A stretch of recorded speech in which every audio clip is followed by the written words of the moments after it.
This is Atomic Biscuits, and I'm your host, BACFA.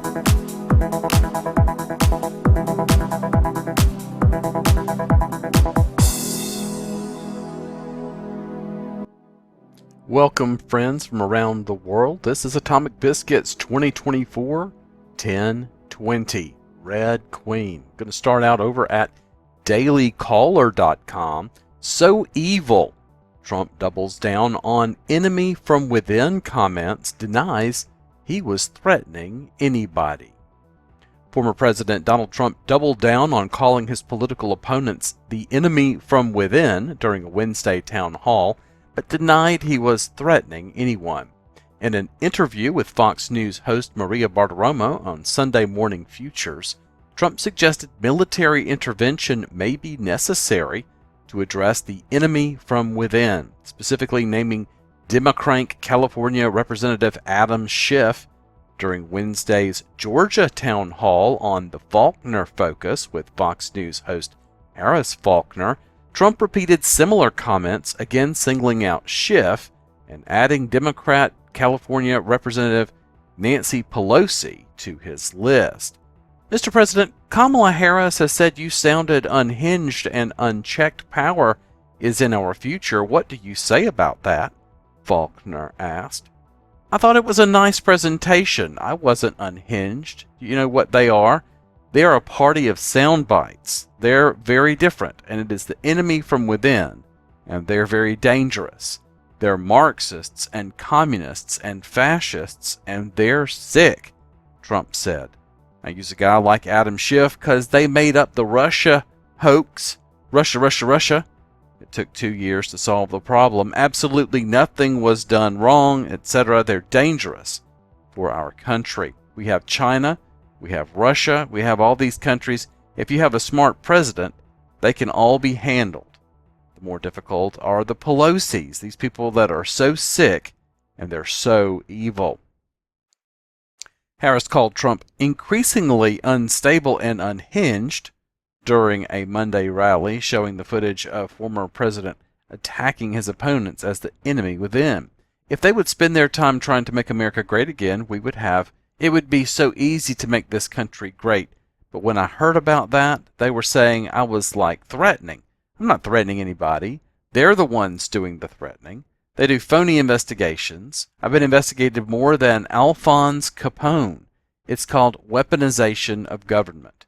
They're the threat to democracy, Trump added, receiving applause from the all-female audience. Democratic consultant Paul Begala also called Trump unhinged and unfit to be reelected president on Tuesday. Trump currently has a slim lead over Harris in every swing state except with Wisconsin, according to the Real Clear polling averages.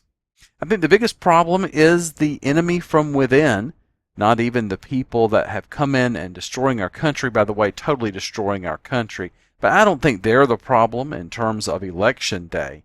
I think the bigger problem are the people from within. We have some very bad people. We have some sick people, radical left lunatics, Trump told Bartiromo on Sunday, and it should be very easily handled by, if necessary, by National Guard, or if really necessary, by the military, because they can't let that happen. Again, that's over at dailycaller.com. SarahCarter.com has this story. Axios report, Blinken weighs presenting Gaza post-war plan after November election.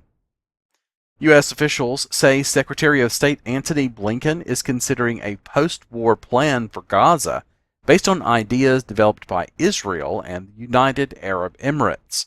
However, officials say the plan would be presented after the presidential election. Axios reports that several officials in the White House and State Department are concerned the plan would marginalize Palestinian Authority President Mahmoud Abbas and his government, which is what Israel and the UAE are pushing for in the immediate term. Axios spoke to 12 U.S., Israeli, Palestinian, and Emirati officials with knowledge of the issue. They say, with no deal in sight to release the hostages held by Hamas and establish a ceasefire in Gaza, presenting a day-after plan could be a potentially positive part of the Biden administration's legacy surrounding the conflict.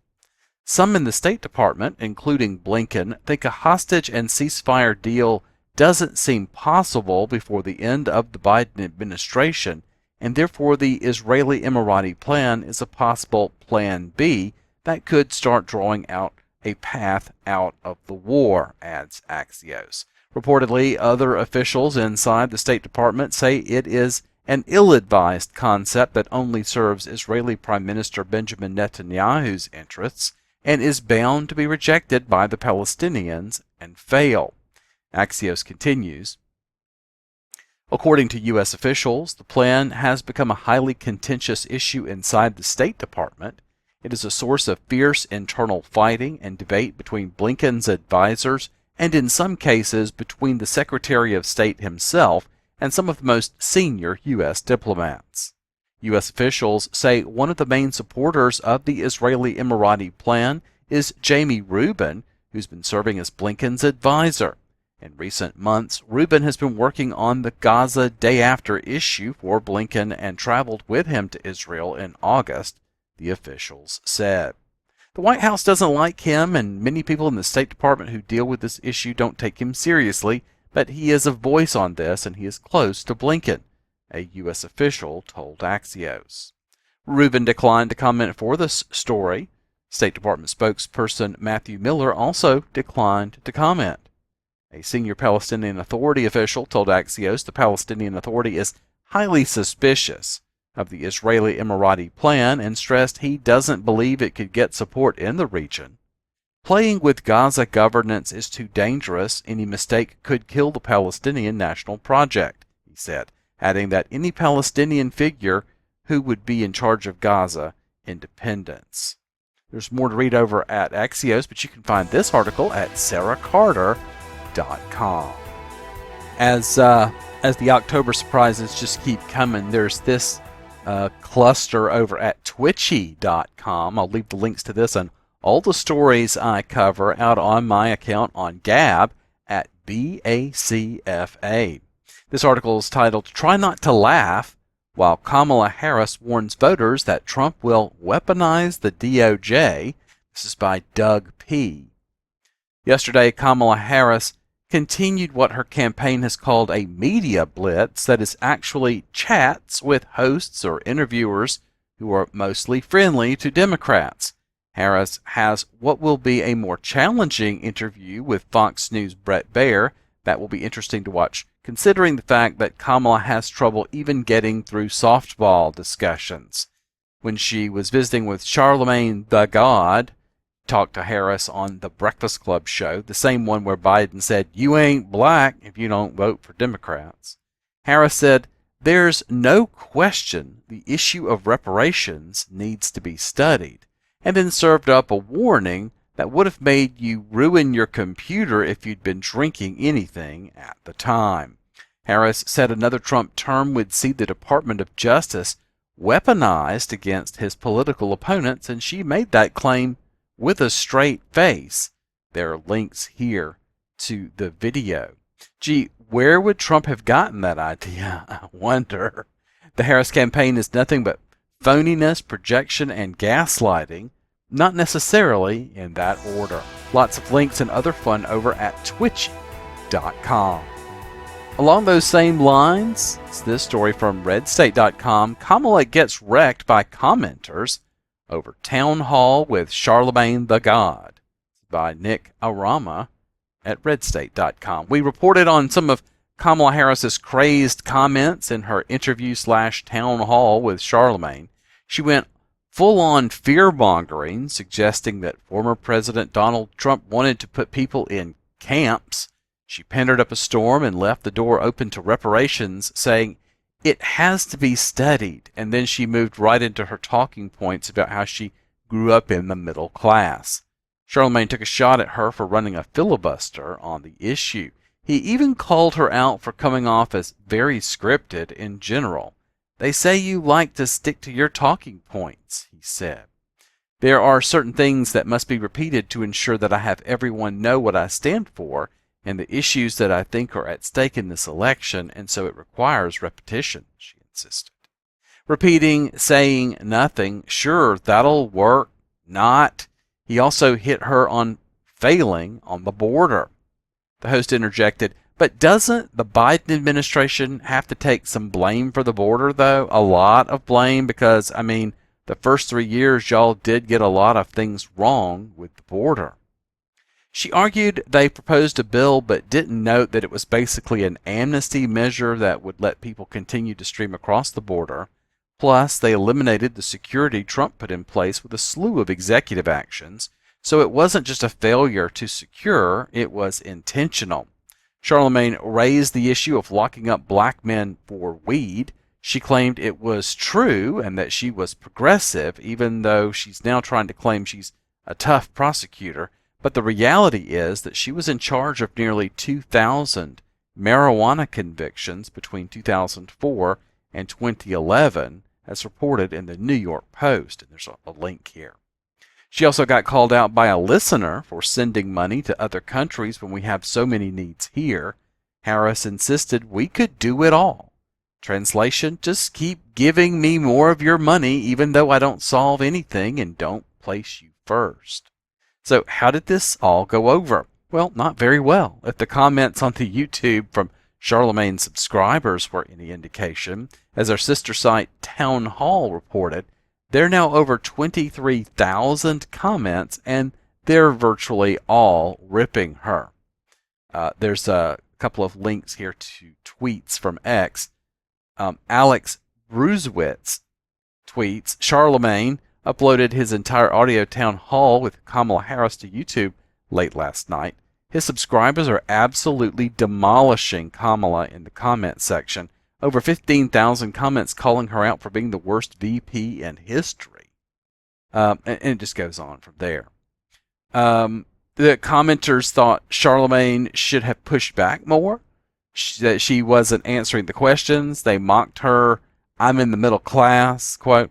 The more she talks, the worse it gets for her. Perhaps the last word should be given to Jamal Truelove, the man who was wrongfully convicted of murder by Kamala Harris's office when she was San Francisco DA, and who says she laughed at him when the sentence originally came down. He had asked Charlemagne to bring up his case, but Charlemagne didn't do it. But he tweeted, Kamala Harris just said it's not true that she locked up black men. Charlemagne didn't press her on it or bring up my story when he had the opportunity. My story is proof that she is a lie. Charlemagne, you should be ashamed for playing politics and not asking the question. It's over at redstate.com. Who's actually the president, Mr. President? Well, I think it's a committee of people, and they might not even know who the committee is. They may not even know themselves. Does that make sense? It's a group of people that are in different levels of D.C., and they surround a man that was not the most capable person. By the way, never was. Right. But certainly not anymore. Yeah. And she's worse than he is. She's worse than he is. And the difference is she was a believer. You know, she was a believer for a long time. She was a Marxist for a long time. She's further left than Bernie. You've heard that many times. Yeah. Talk about it. But she's further left than Pocahontas, okay? Pocahontas is probably further left than Bernie, I think. I don't know how you rate him. I'd have to go by your scale. I believe in your scale maybe more than mine. You know better.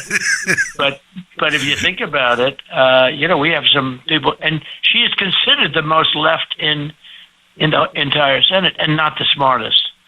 I mean, this is the cult, folks. You wonder why they're so evil. This is just one of their rites of passages to be in their disgusting, sick club. And you've got Tim Walz going on TV saying it's wrong to ban hardcore pro-pedophile propaganda from elementary and middle schools and high schools. You've got him abortion after birth at 9+ months. You've got Tim Walz pushing transgenderism to chop little boys' penises off and little girls' breasts off. That's beyond just raping them. And that's all part of this corruption of the children system that they're pushing. So as far as I'm concerned, Tim Walz doesn't just have all the earmarks of it. This guy's a monster, and it's all starting to come out, and they're trying to keep his record secret. They are desperate to keep that information from the public. The election's 3 weeks away, but the legal battles have already begun. Lawyers could have more say than voters. Politico reports Kamala has hundreds of lawyers on call in all 50 states. Her massive legal team's already waging electoral war in the courts. One official boasted about winning 9 out of 10 cases that have already been decided, while assembling what they're calling the biggest voter protection operation in presidential campaign history. And when a Democrat says voter protection, that usually means they're changing the rules. This could throttle the swing states and cause us to lose even more faith in our elections. Today in Georgia, a judge ruled that election officials have to certify results, even if voter fraud is suspected. And around the state, Democrats are suing to prevent drop box surveillance, hand counting ballots, and voter ID protections. Why are Democrats trying to make elections less secure? Especially while many states across the country are finding thousands of people who aren't citizens on the voter rolls, like in Virginia, where Governor Youngkin removed more than 6,000 non-citizens from the rolls. The Biden-Harris administration didn't like that. The Justice Department is now suing Virginia for cleaning up the voter rolls, something Virginia governors have been doing for years. Why is it that anyone could argue that a process that removes non-citizens off of our voter rolls is anything else other than common sense and constitutional? This is a law that's been on our books since 2006. It was a law that was signed by then Democrat Governor Tim Kaine. This is why I find this to be a very, very unreal moment that is stunning, that they filed this suit 25 days before a presidential election, when in fact this has been going on in accordance with our Constitution, the federal Constitution, and state law since 2006. It's simple. We just want free and fair elections. Democrats are trying to loosen the rules and get Republicans to certify the results of an election that hasn't happened yet. Will you accept the election results of 2024 no matter what happens, Senator? Will you accept to commit to the election results in this election cycle no matter who wins? Just simply yes or no. Will you commit to accepting the results of this year's election? In 2024, will you certify the election results? Do you plan to object, or will you accept the results regardless of who wins the election? Asking you to accept the results of an election before the election, it's like a waiter demanding you agree that the dinner was good before it was served. And if a Republican says, well, let's make sure everything's fair and square before we certify, you're called a threat to democracy. But now that Trump's up in the polls, Democrats are saying Trump's already stealing the election. Democrat Congressman Jamie Raskin told Axios he definitely doesn't assume that Trump would use free, fair, and honest means to secure a victory. Trump is doing whatever he can to try to interfere with the process. And it's not just Raskin. Another Democrat from Illinois says this: I don't know what kind of shenanigans he is planning. We would have to, in any election, make sure that all the rules have been followed. Now, if Democrats really want a fair fight, why are they working so hard to change all the rules? American Thinker has this article titled FBI and the U.S. Secret Service Plot Against Trump by Mike Robertson.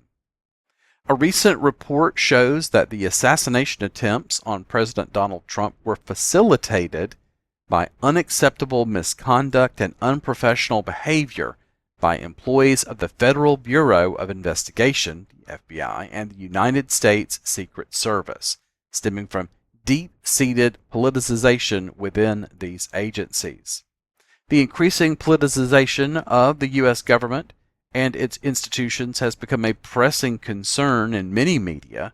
Conservative pundits have been sounding the alarm about the issue since at least 2016, when the FBI plot against Donald Trump was initially dismissed as a conspiracy theory. Now, after it became clear that the Democratic Party has weaponized the Department of Justice to destroy Trump's presidential campaign, it turned out that the conspirators were telling nothing but the truth. New information released by Empower Oversight, a respected American civil rights watchdog, proves that the FBI high-ranking employees became way too supportive of the Democrat Party.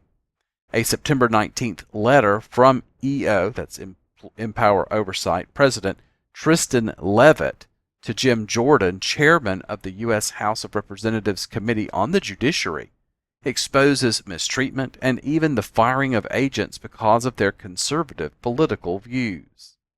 It's a real story of a certain Marcus Allen, a highly professional and decorated FBI employee who had his security clearance suspended and was later fired because of his conservative stance and doubts about whether the Bureau acted properly during the Black Lives Matter and January 6th incidents. According to the EO investigation, a dramatic change in the FBI leadership back in 2021 allowed some agents, specifically those with pro-Democrat sentiments, to experience a skyrocketing growth in their career. The letter reads that unnamed witnesses describe these agents as deeply anti-conservative. One of them, a certain Jeffrey Veltri, previously the assistant special agent in charge of the New Orleans field office, was later promoted to section chief of Security, Integrity, and Investigation Section. Another employee, Dina Perkins, serving as assistant section chief of SIIS from 2018, worked together with Veltri and reportedly played a significant role in Allen's case. On September 29, 2021, Mr. Allen made protected whistleblower disclosures about the FBI's alleged misconduct in connection with the January 6th incident. When Mr. Veltri learned about it, he launched an investigation to affect Mr. Allen's security clearance. Witnesses claimed the whole process was retaliatory to punish the employee for his political views. Moreover, the paperwork was done with severe violation of the chain of command, the law, and the U.S. Constitution. Besides, Mr. Veltri's investigators learned that Mr. Allen refused to take the then mandatory COVID jab, even though mandatory vaccination was declared unconstitutional by the Supreme Court in late January 2022. Mr. Allen's refusal turned into extremist and potentially dangerous behavior in a report on his political preferences, which is absolutely baseless and incorrect. As ASC of SIIS, Perkins put in a lot of effort to hinder transparency when investigating the FBI's own personnel. Moreover, the Insider Threat Office initially found no threat in Allen's activity, but sometime between November and December 2021, that report was altered and projected as a threat because of his stance on the FBI's actions and the U.S. administration. All these actions taken by Veltri and Perkins led to Allen's clearance suspension. Later in 2022, Mr. Allen was fired because he was falsely accused of disloyalty to the United States. The Empower Oversight investigation sheds light on numerous facts of retaliation measures taken against FBI agents by mid-tier and top-tier leadership. It also contradicts testimonies made by the Bureau's director, Christopher Wray, in Congress about alleged abuse and retaliation policies based on employees' political views.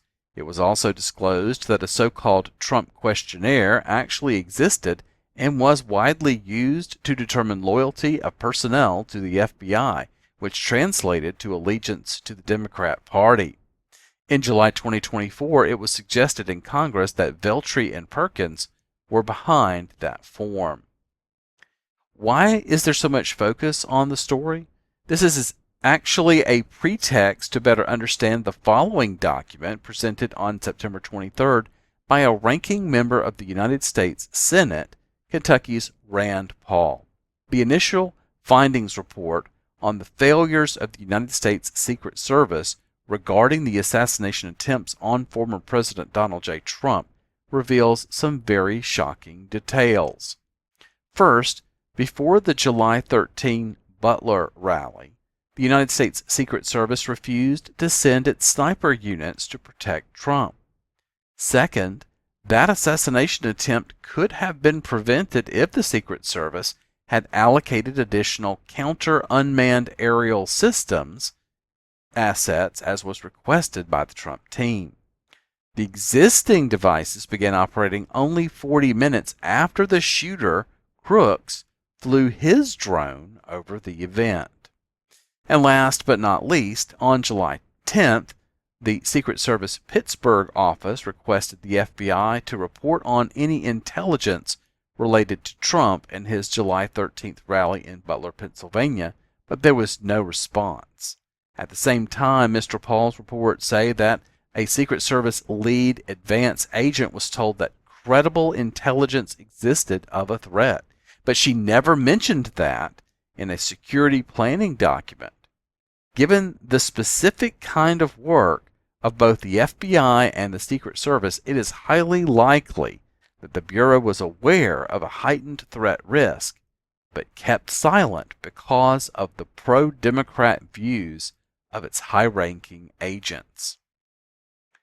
Now, let's return to the EO investigation. One of those responsible for excess politicization in the FBI, Mr. Veltri, was promoted to special agent in charge in the Miami field office earlier this year and now leads the FBI's investigation into the second assassination attempt on former President Donald Trump. Fortunately, both assassination attempts failed, but the evidence gathered by the EO investigation and the U.S. Congressional Committee proves that it is politicized, and therefore the mostly unprofessional approach of both the FBI and the Secret Service enabled those wrongdoings to occur. Given all the facts, one can hardly be sure that the investigation led by Mr. Veltri's team would be professional and unprejudiced. The state of affairs in the U.S. government, built and encouraged by the Biden and Harris administration, is unacceptable. There should be no difference whether it is Trump or another president, a Republican or a Democrat. It is an American citizen, so his or her rights must be respected and the job must be done properly. That's over at AmericanThinker.com. The New York Post at nypost.com has the article, Ex-Representative Liz Cheney talked to January 6th committee star witness Cassidy Hutchinson behind lawyers' back, damning texts showed. And this is a concept known as ex parte in the United States judicial system.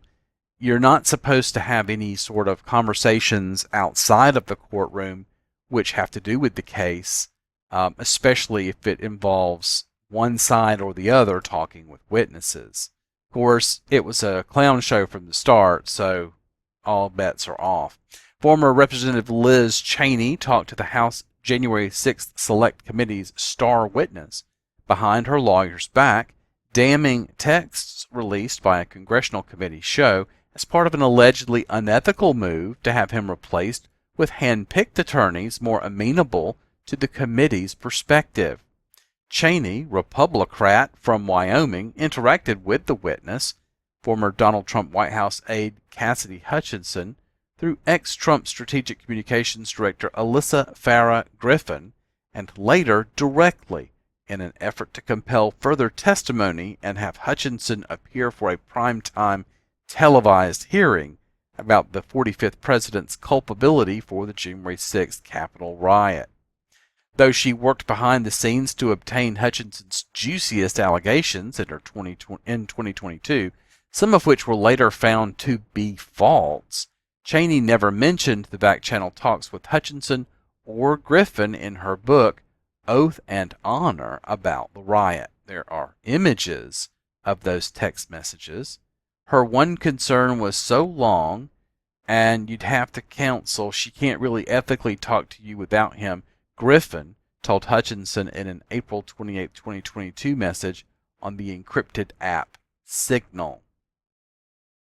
Around the same time she started talks with Cheney, Hutchinson acquired new lawyers from Alston and Byrd who began representing her pro bono. House Administration Subcommittee on Oversight Chairman Barry Loudermilk, Republican from Georgia, who recently obtained the text messages from the trio, said the communications revealed Cheney apparently defied her ethical responsibilities while serving as vice chair on the January 6th Select Committee. Hutchinson began texting with Griffin in April 2022, 2 months before the made-for-TV hearings aired, claiming she had additional evidence that might be relevant to the Select Committee's investigation. The two met at Griffin's Georgetown home and reportedly discussed that Trump had agreed with the Capitol mob's chants of "Hang Mike Pence" during the melee that temporarily halted the certification of the 2020 electoral count. In an April 28, 2022 message on the encrypted app Signal, Griffin acknowledged that it was unethical for Cheney to coordinate further testimony scheduled for May 17, 2022, without her then lawyer, Stefan Pasatino, present. Her one concern was so long and you'd have counsel, she can't really ethically talk to you without him, Griffin told Hutchinson. The ex-White House aide testified for a third time the following month to the Democrat-led House committee, sharing several unverified stories, according to Loudermilk's panel. Hutchinson sent Signal messages directly to Cheney requesting a private conversation on June 6, 2022, 3 days before the first televised committee hearing. Around the same time, Hutchinson rejected Pasatino as her counsel, and lawyers from Alston and Byrd, Jody Hunt and Bill Jordan, began representing the former aide to White House Chief of Staff Mark Meadows pro bono.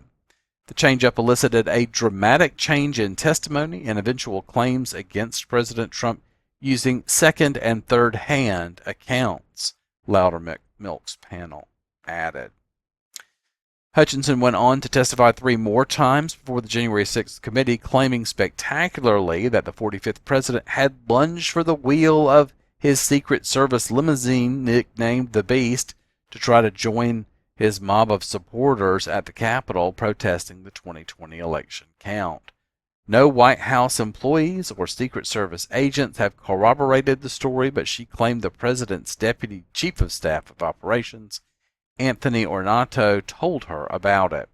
Former White House lawyer Eric Hirschman also disputed Hutchinson's claim of having drafted a statement urging the rioters to head home, and an aide to Meadows denounced her for insinuating his boss didn't care about the destruction and could snap out of it when pressed for a response. Hutchinson further alleged that Trump smashed his lunch plate against a wall in anger. Cheney disclosed in her memoir that Hutchinson had spoken with her directly about switching up her counsel, but wrote that she had first inclined to represent herself going forward at the time of the hearings. Ultimately, Cassidy decided to retain 2 new lawyers, said the former Wyoming Republican who chaired her party's House conference in the book. That account clashed with Hutchinson's memoir Enough, in which she recalled Cheney gave her the names of several attorneys to choose from. Another Signal message dated May 2, 2022 shows Griffin and Hutchinson agreeing with Pasatino's legal approach to the earlier testimonies, for the ex-Trump aide threw him under the bus later the same year. She claimed the former White House Ethics Council was trying to protect Trump and his allies instead of having her best interests in mind. "I'm your lawyer. I know what's best for you. The less you remember, the better," Hutchinson quoted him as advising her.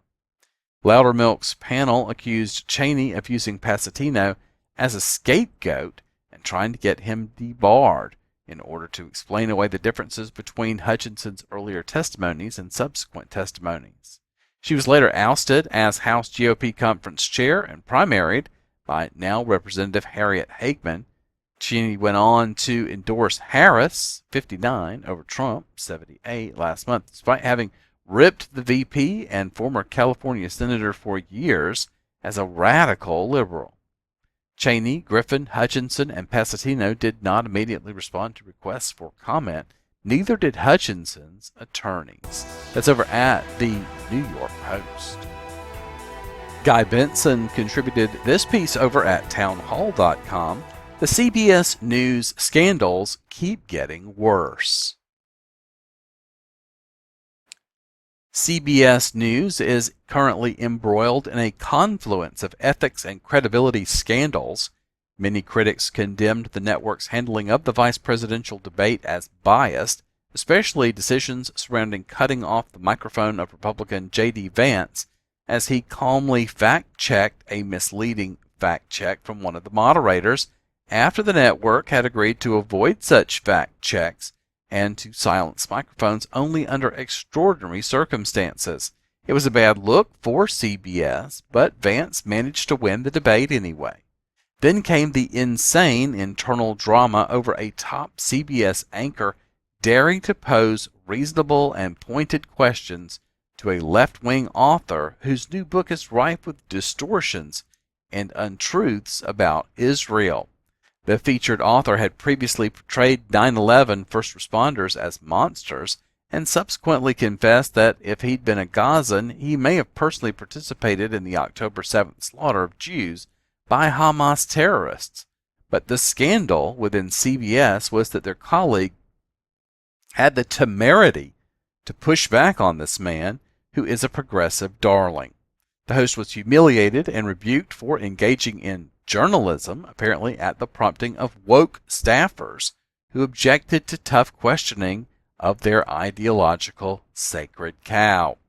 A few voices within CBS world defended their colleague, but it's clear that anti-journalism elements have the upper hand in this newsroom battle, as CBS bosses had also instructed their team not to refer to Jerusalem, the capital city of Israel, as being in Israel at all. It's part of a disturbing pattern.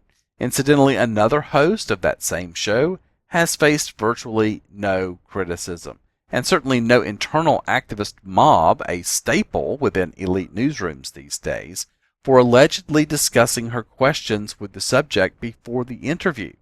Next up, we had the Kamala Harris 60 Minutes interview. Correspondent Bill Whitaker did a fair and professional job, but the network is now under hot scrutiny for its editing decisions and shocking lack of transparency as discrepancies have arisen. There's a link to a video here that you can watch. The Free Press published an excellent editorial addressing the contretemps.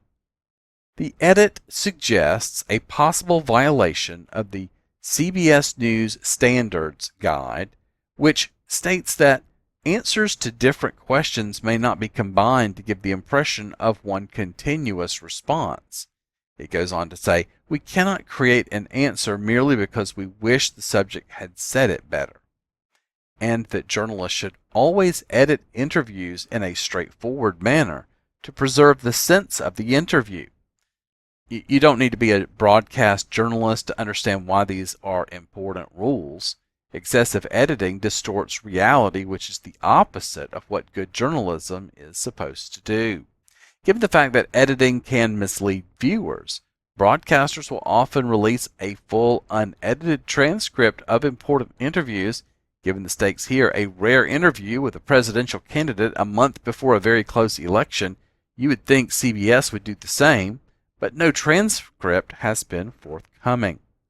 Because of that, we still don't know Harris's answer to an important question, one with profound political and diplomatic ramifications. It's a question that's easy to answer, or should be.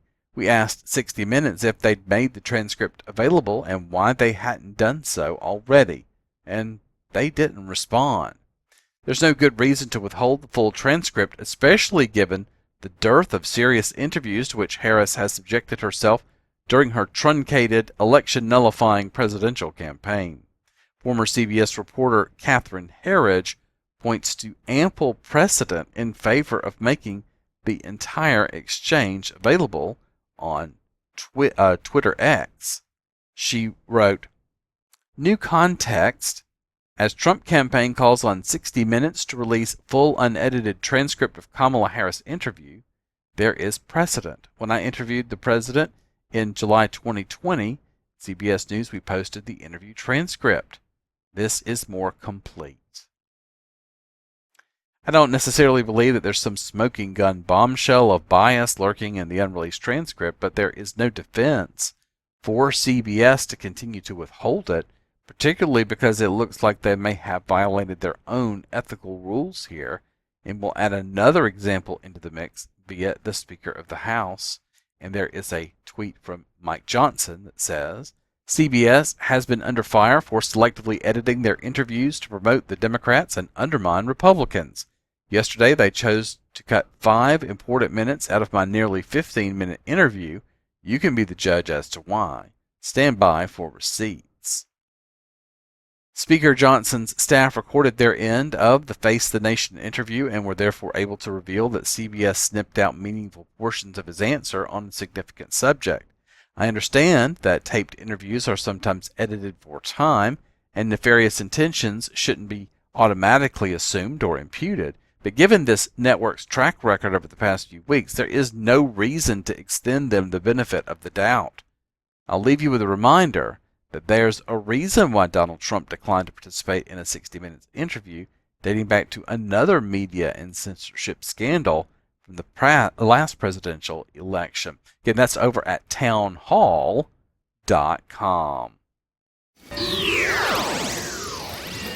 And speaking of editing, there's nothing quite like catching an edit happen in real time. When I first came across this next article, it was titled, Former Las Vegas area Democratic official sentenced to at least 28 years for killing reporter in 2022. However, the Associated Press now has it titled, Ex-politician convicted in 2022 killing a Vegas reporter, jury sets sentence at 20 years to life. What changed? Somebody really wanted the word Democrat out of that headline. And down in the article, it reads, Las Vegas, AP, a Democratic former politician, was found guilty of murder on Wednesday by a Nevada jury that decided he'll serve 20 years to life in prison for killing an investigative journalist who wrote articles critical of his conduct in office 2 years ago. Robert Tellis hung his head, shaking it slightly from side to side, as his verdict was read in Clark County District Court. Jurors deliberated for nearly 12 hours over 3 days before their unanimous vote that he ambushed and attacked Las Vegas Review-Journal reporter Jeff German in the side yard of German's home. Tellis didn't speak then or when he learned his sentence, but appeared near tears during character witness testimony by his wife, mother, and ex-wife. His defense attorney, Robert Draskevich, told reporters outside court that his client plans to appeal. Tellis, 47, was returned in custody to jail, where he's been held without bail since his arrest several days after German's body was found during Labor Day weekend 2022. His sentencing was scheduled for October 16th. Jessica Coleman, a county employee, was among several co-workers who urged German in 2022 to investigate Tellis's conduct heading the Office of Unclaimed Estate and Probate Property Taxes. She sobbed after the verdict was read. Finally, Coleman said after sitting with other co-workers through the trial, which started August 12th, finally the system is working. Clark County District Court Judge Michelle Levitt can invoke sentencing enhancements because the killing was found to be with use of a deadly weapon, willful, deliberate, premeditated, by a person who can lay in wait and on a victim 60 years or older. That could raise Tellis's time in prison to a minimum of 21 years and a maximum of 28 years. Clark County District Attorney Steve Wolfson said outside the courtroom that he was surprised how long the 12 jurors deliberated before the guilty verdict. He said he believed they carefully considered the evidence. The jury had a home run by getting the right verdict, he said. Jurors declined through a court official to speak later with the media. They could have set Tellis's sentence at life without parole. Wolfson derided as ludicrous Tellis's claim that a broad conspiracy of people, including Wolfson, framed him for German's killing in retaliation for Tellis's effort to root out corruption he saw in his office. "I'm not the kind of person who would stab someone. I didn't kill Mr. German," Tellis told the jury last week as he ended his rambling narrative from the witness stand. "And that's my testimony." Wolfson, an elected Democrat, said German had a stellar reputation in his community and called it a crying shame, literally and figuratively, that he's no longer with us. German, 69, spent 44 years covering crime, courts, and corruption in Las Vegas. In their first public comments since his death, German's brother, Jay German, and two sisters, Jill Zwerg and Julie Smith, described him as a loving brother and uncle to their children. "He was the older brother that we all leaned on," Jay German said. He called the murder devastating.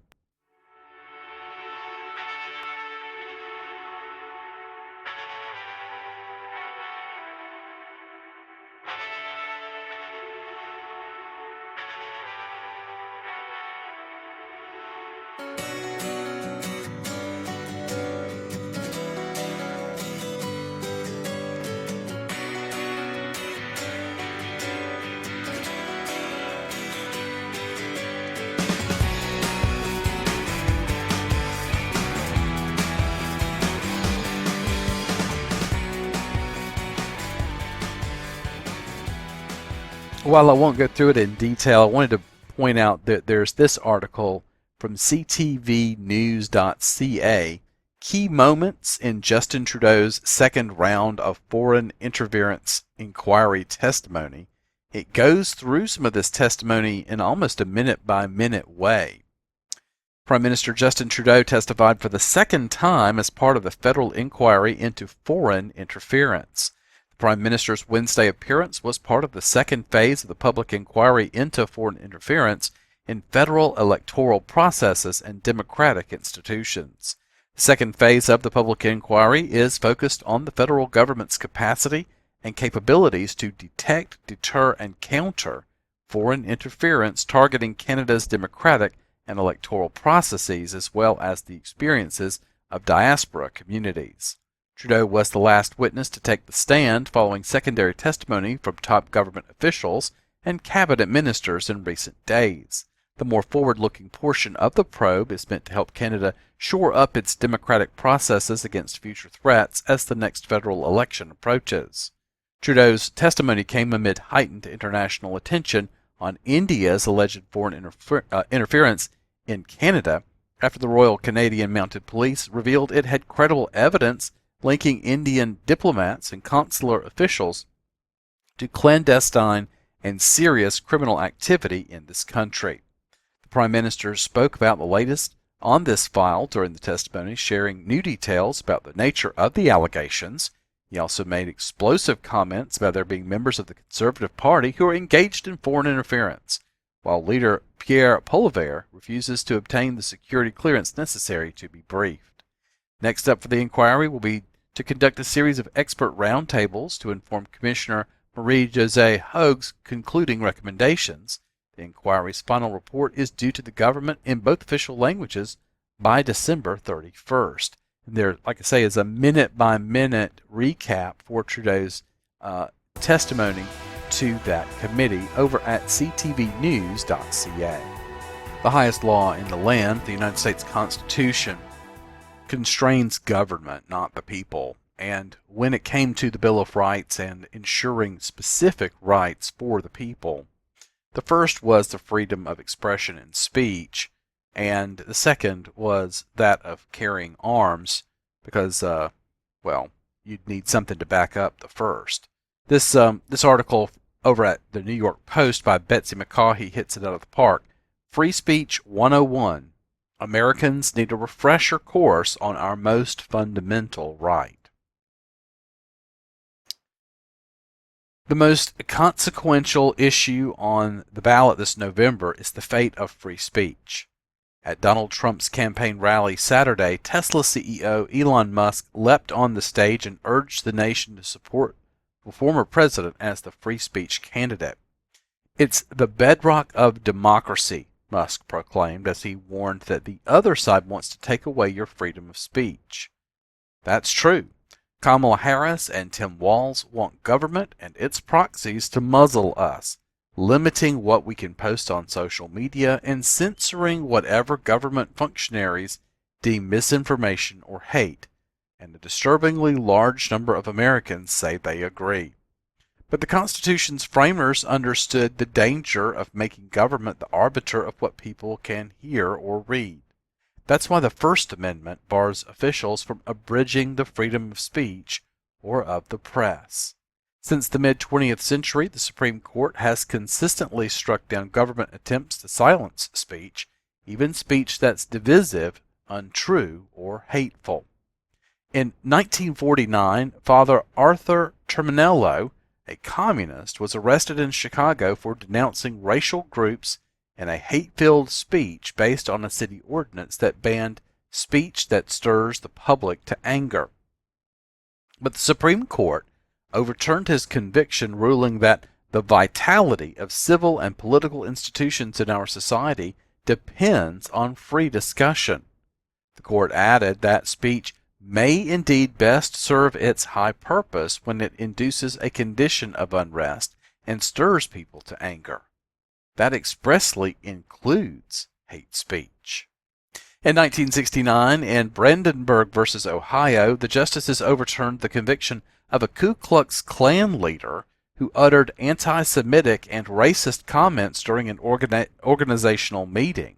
Ohio could only outlaw speech, the court ruled, if it threatened imminent lawlessness.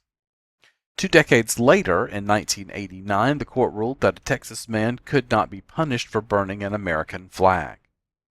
If there is a bedrock principle underlying the First Amendment, it is that government may not prohibit the expression of an idea simply because society finds the idea offensive or disagreeable, Justice William J. Brennan, Jr. wrote in his majority opinion. Even misinformation and lies are protected from criminal prosecution by the First Amendment, the court ruled in 2012 when it invalidated a federal law making it a crime to falsely claim military honors. Falsity alone may not suffice to bring the speech outside the First Amendment, the justices concluded. So don't worry, Governor Walz. Despite the stolen valor accusations against you, the Supreme Court has your back. It's not the government's job to shield the public from falsehoods, the court explained in that case, United States versus Alvarez. Our Constitution tradition stands against the need for a ministry of truth, Justice Anthony Kennedy wrote, giving a nod to George Orwell's 1984.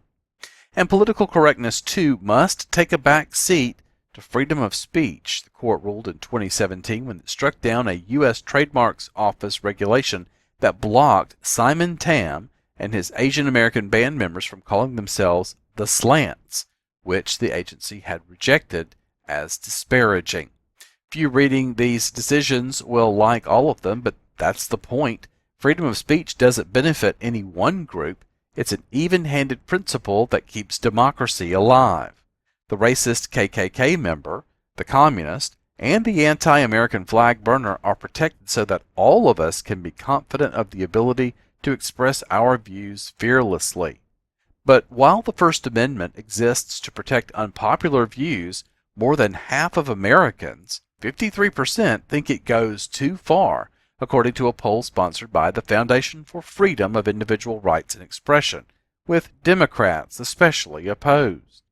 Walz and Harris, together with President Joe Biden, Hillary Clinton, John Kerry, and other Democrats, have all come out against free speech, particularly on social media platforms, the 21st century's public square. Walz insists there's no First Amendment protection for misinformation or hate speech, staggering coming from a former social studies teacher.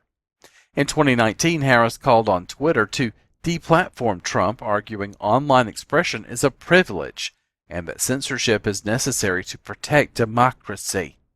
In office, she and President Biden erected a vast censorship operation that sent White House and agency employees to tell social media executives what misinformation and which individuals should be silenced. Even scientists who questioned the efficacy of masking and vaccines were canceled and posts about their research removed, posts which in many cases later proved to be correct. Facebook, YouTube, and Google were pressured into doing the administration's dirty work, an effort that continues today. 2 states and 5 individuals sued to stop what the federal district court called this far-reaching and widespread censorship campaign. But in the case Murphy versus Missouri, the Supreme Court refused to rule on the censorship issue due to standing, a legal technicality. Justice Samuel Alito, disgusted at the court's punt, warned that the Biden-Harris censorship scheme was blatantly unconstitutional and that democracy cannot survive under a government that suppresses free speech.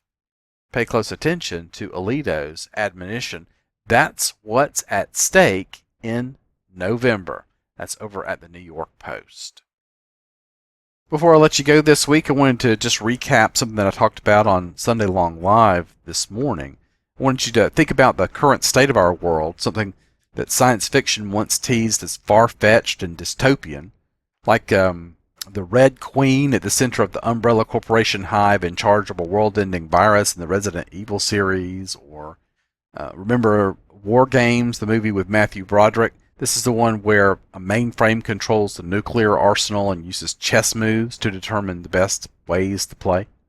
And you're asking, what exactly are the best moves in a nuclear war? Is it like the algorithms for medicine where the goal is least cost care rather than best outcomes for the patients? Is the goal to just decimate the bad guys' side of the planet because we'll never feel that over here, right? Or is it like the COVID pandemic where everyone gets a dose of poison and the luckiest or the hardiest get to survive? The reason I ask is I wanted to pose a question. We know that Lavender, an AI system, was used to sort out who to target with Israeli bombs. But people pushed the launch buttons. Those people didn't know the orders came from a machine until later. How much further fetched is it then to assume that there's a machine gaming out how to win elections, or how to control trade, or how to curb militaries, or where to dig for oil, or what laws to pass to ensure a particular outcome? And who has access to these machines?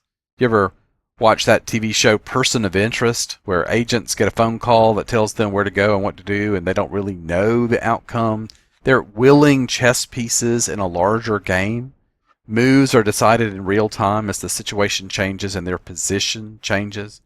And then later on we discover over the course of the show that the phone calls come from a machine with unprecedented access to, nearly everything digital: cameras, bank records, military systems, satellites, GPS coordinates, text messages, you name it. And it isn't science fiction at all. So we have to ask some big questions about who runs our world, really, and why governance doesn't seem to be in our best interests.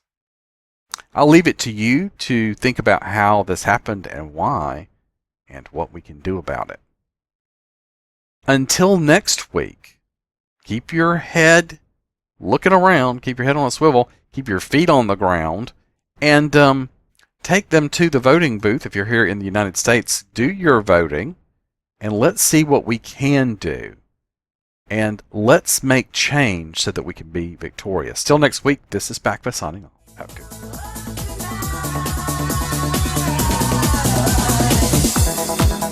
Thanks for joining us for Atomic Biscuits. Tune in again next week for more news and music. Check out BACFA on Gab at BACFA, as well as BitChute, Rumble, DLive and Odyssey.